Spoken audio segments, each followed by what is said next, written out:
Hey, Lee Pennington here. I'm going to shoot you a very quick case study of how we filter down to actually buyers rather than hanger-oners of products. And let me explain that a little bit more. I'm going to start with this case study with GoPro.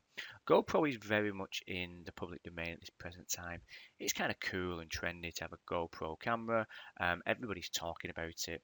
I mean, I'm sure you've seen Facebook now, and as you've been going down, you've seen kind of bust-ups between cyclists and drivers. You've seen adrenaline junkies jumping off mountains, mountain bikers, motocrossers, skiers. The list goes on. But the thing with that, because anything that becomes popular as such in the public domain, you do get hang-oners. You get people who like it just because they think it's the cool and trendy thing to be done. But those people would never actually invest in the product. And you'll find a high percentage of people who do like these pages would never entertain actually buying that product, like I say. And what you need to do, you need to filter down to the fanatical people, the people who are the adrenaline junkies, the people who would invest in the product because they live and breathe some form of adrenaline sport. And we're going to show you how to do that now. Now, as you can see on this GoPro, and it is the verified page of GoPro because it's got the blue tick. And if you were going to search in Audience Insights or whatever, it had the capital G. That's how you would know that it was a verified page. It's currently got 8.9 million people. And like I said, a high percentage of these people would never entertain investing in a GoPro kind of product. So we need to filter this right down. You may think of that and look at it and think, wow, potential of marketing to 8.9 million people, so many sales. But like I say, if we don't filter this down to the die-hard people, we're just going to waste a lot of money trying to find out the people that would actually invest, and it's going to, burn through our budget very, very quickly. So what we want to do, to begin with, we want to find the GoPro page ID, and there's a couple of ways that we can do that. First of all, I can grab this URL here. Just copy that and go over to an actual software called lookupid.com. Now, I have no affiliation whatsoever with this. It's a free service, and all you're going to do is put in the profile URL, which we've got, and you're going to have to look up. Now, what that's going to return back, it's going to tell you that its Facebook name is GoPro, and we found your numeric ID, what we want. Another one of these as well is find my fbid.com, which is findmyfacebookid.com, and again you just simply type it in there and find numeric ID. If for one reason you go to one, it's not working out, they've just suddenly started charging people, then try the other. If you don't want to use an external kind of software, if you just simply go over to the page, okay, and all you're going to do on your keyboard is press Control U. What Control U is going to bring back is the actual source code of that page. Then what we're going to do is press Control F, which is going to be Control Find, and then what we're going to type in is page underscore ID, and we're simply going to press Return, and that's going to give us the page ID, and this is what we want. So I'm just going to grab that there, okay, and I have actually grabbed where we are. Yeah, so the page ID there. Now with this URL, okay, so it's www.facebook.com/pages, and it's a question mark from page ID equals. We're just going to put in the page ID, and like I said, this can be any page ID of any of the Facebook pages that you want to find kind of comparisons, and I'll explain that now. Okay, if you look this URL, I'll put it into the email as well. So you go back to the email, you will actually see this. So what I'm going to do now is I'm just going to paste that in. And now what this is going to be is going to return back all the similar pages to GoPro. Okay, now there are easier ways to do this. If you actually like a page, it will give you kind of similar pages when you like that page. But if you don't want to like all these pages and get bombarded in your news feed, this is an easy way to do it. But like I say, if you do like a page, you can Facebook will actually recommend other similar pages to you. So, these now, as we look down, okay, we can actually see different pages. I mean, Danny Gaskill, let's have a look at him. Okay, so he's got 800,000 people, and like I say, you can tell with his timeline cover, he's actually somebody. I mean, there he is. We were kind of a camera.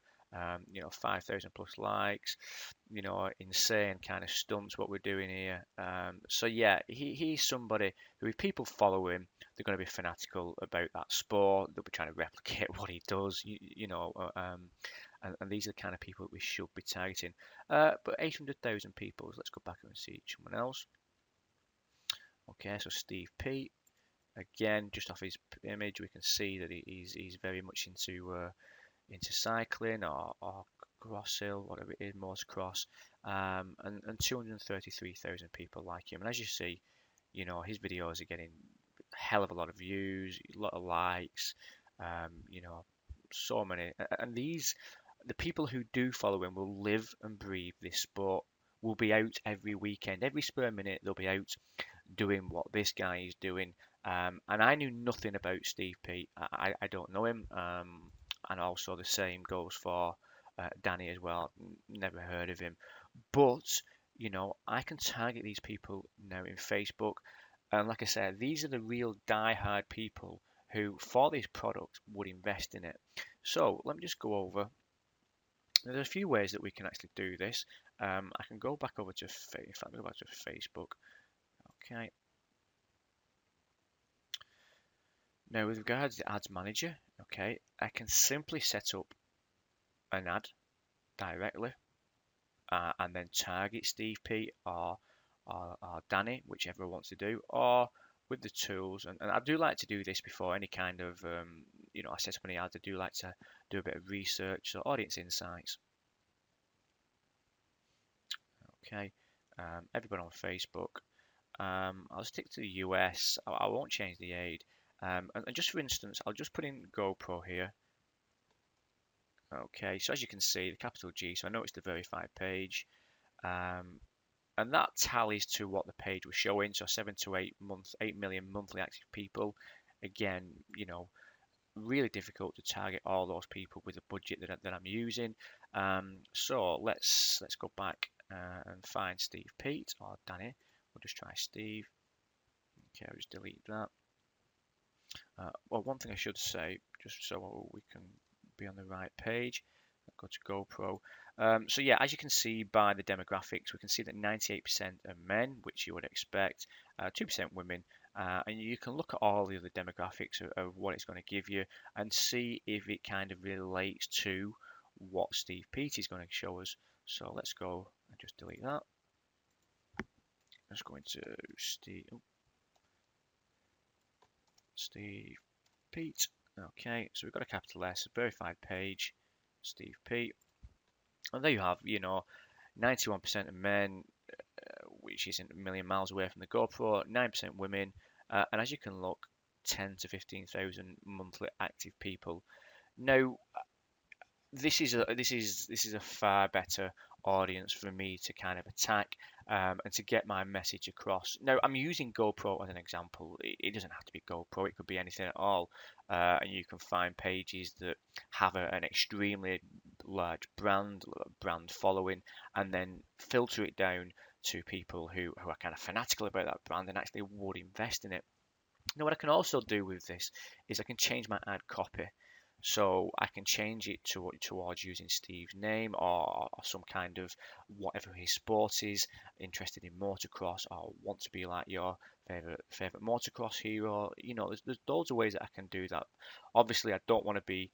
I've got to be careful with regards to the wording and not trying to use Steve as someone that I know and using my ad copy. So yes, you do need to be kind of careful of that. But you can definitely use the sports which Steve is involved with, and knowing that people have liked Steve's sport, then you can definitely use that to your advantage.